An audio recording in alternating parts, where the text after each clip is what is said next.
Well, a very good afternoon to you, wherever you're watching around the world. You join us at a very cold Riverside Stadium for this Barclays English Premier League game between Middlesbrough and Aston Villa. At the back end of a turbulent week for English football, the search is on now for a new coach for the national team. And today provides us with the opportunity to take a closer look at the credentials of Martin O'Neill, interviewed for the England job last year but overlooked eventually by the Football Association, who opted for the man who at the time was in charge here at the Riverside, Steve McClaren. Many of those fans were glad to see the back of their manager. Martin O'Neill's side in front of these supporters are playing some pretty good football right now and getting results. They've taken 20 points in the last 30 available to them.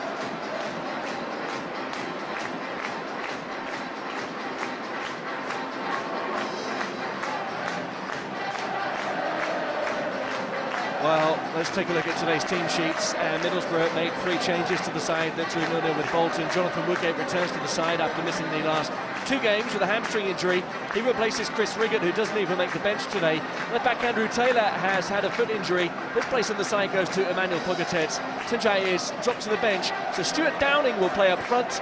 Adam Johnson takes Downing's place in midfield. Well, today's game provides Scott Carson with an immediate chance to restore his reputation after a traumatic week. Martin O'Neill said there was no chance of Carson being dropped for this game after being at fault for Croatia's opening goal at Wembley. Also part of the side that struggled that night, Gareth Barry. He keeps his place in this Aston Villa team. That night makes his 200th Career League appearance today, and this is the same starting lineup and same group of substitutes that beat Birmingham in the Second City derby in the club's last Premier League game.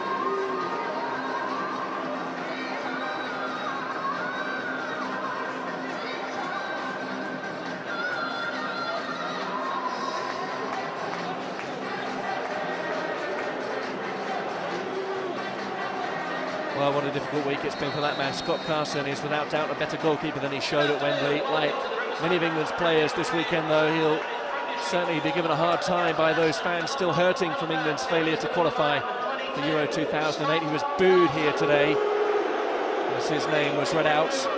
Gareth Barry also receiving the same sort of treatment. Hauled off at half-time for England. He's hoping to put that to one side. What a miserable night it was for English football. Well, Adam Johnson has been recalled from a loan spell at Watford, where he was absolutely on fire in the Championship, you know, 5 goals in 12 games, prompted Gareth Southgate to recall him here, and he's restored straight to the starting lineup.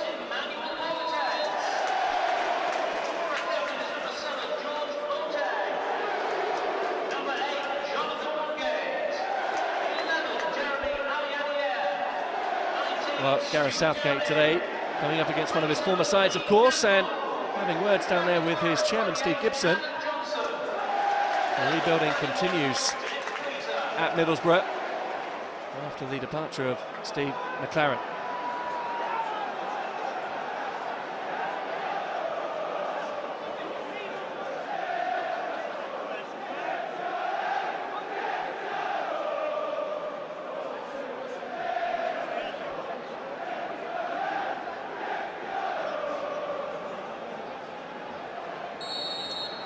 Well, an opportunity for us then today to have a look at Martin O'Neill's Aston Villa side and try and see exactly why it is that he is many people's choice to take over from Steve McClaren as the coach of England. Gordon McQueen is alongside me, and Gordon, many people have taken his comments this week distancing himself from that job with a pinch of salt.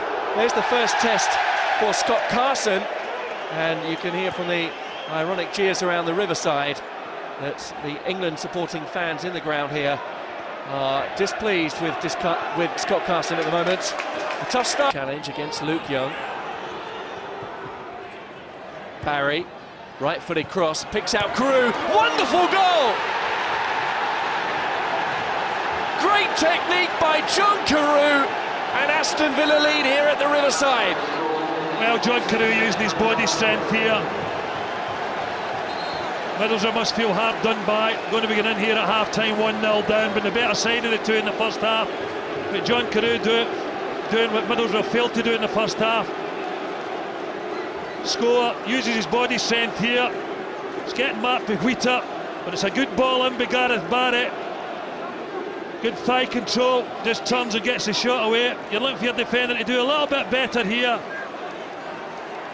But top marks to Carew. Doesn't look a great deal on. Defender marking him tightly. Thigh control, gets his shot away. And going to probably an undeserved lead. Flexion. Petrov, a player, well, Martin O'Neill's first signing. Maybe hasn't made the impact expected. Ashley Young with the corner kick for Aston Villa. Headed away by Downing. Petrov will just nudge it back in. Cattermole's clearance might cause a problem. It's Mellberg, what a goal! How about that for some close control from Olof Mellberg, the central defender. And Aston Villa here are 2 up. Well, his first touch is fantastic. Absolutely fantastic. Plucks the ball out there, controls it, and knocks it past Mark Schwarzer all in the one movement. And it's a terrible clearance here when this ball comes into the box. Cattermole makes a right hash of it. He's onside. Luke Young's playing him on, but it's terrific control. Then he knocks it past Mark Schwarzer with the outside of his right foot. The bad clearance here from Cattermole. He's onside, Mellberg. Schwarzer rushing out his goal. Should he have rushed out a bit quicker when that ball's there? Possibly. Well, that's a real hammer blow for Middlesbrough. A spectacular goal for them against Tottenham. Yeah, but he's manoeuvred this onto his left foot. This is the weaker of the two. He scored for a similar position against Tottenham with his right foot. Fantastic strike. A little bit of pressure by Middlesbrough.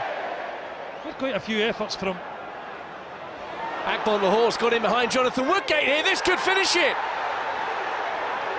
And surely it does finish things off. Aston Villa 3-0 up here at the Riverside Stadium against Middlesbrough.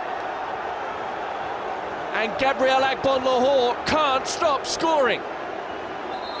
Well, second time in this match that a Middlesbrough defender's been turned in the box. Going to get out his poor defending, but full credit to Agbonlahor, who's been a constant threat in this game. Woodgate gets the wrong side of him and he's in real trouble here. Tries to swing his leg, Woodgate at the ball. Agbonlahor rattles it past Mark Schwarzer. And the defender really should be doing an awful lot better. He shields it ever so well, Agbonlahor. Gets a hand to it, Mark Schwarzer, but cannot keep the ball out. Well, this game's over for Middlesbrough, no doubt about that. Carson, a goalkeeper that's not had a great deal to do at the other end. Absolutely delighted. Not really one for bending them, Rochemback. Or is it Downing? It is Downing and it hits his own man, Wheater. And there goes the full-time whistle, greeted by boos here from the Middlesbrough fans. But it is a result and a performance that will only see the stock of Martin O'Neill rise here as the Football Association look for their new manager. Martin O'Neill is developing something of a team here, you know, for Aston Villa. Gabriel Agbonlahor on the score sheet today alongside Olof Mellberg with his first goal since August 2006. Agbonlahor remains as the top scorer for Aston Villa. Scott Carson, a positive afternoon for him. 3 key saves after a shaky start, and he registers his 6th clean sheet of the season in 11 games. Job done then for Gabby Agbonlahor and Aston Villa, who take all 3 points home for their fans back down to the Midlands this afternoon. Full-time score then at the Riverside.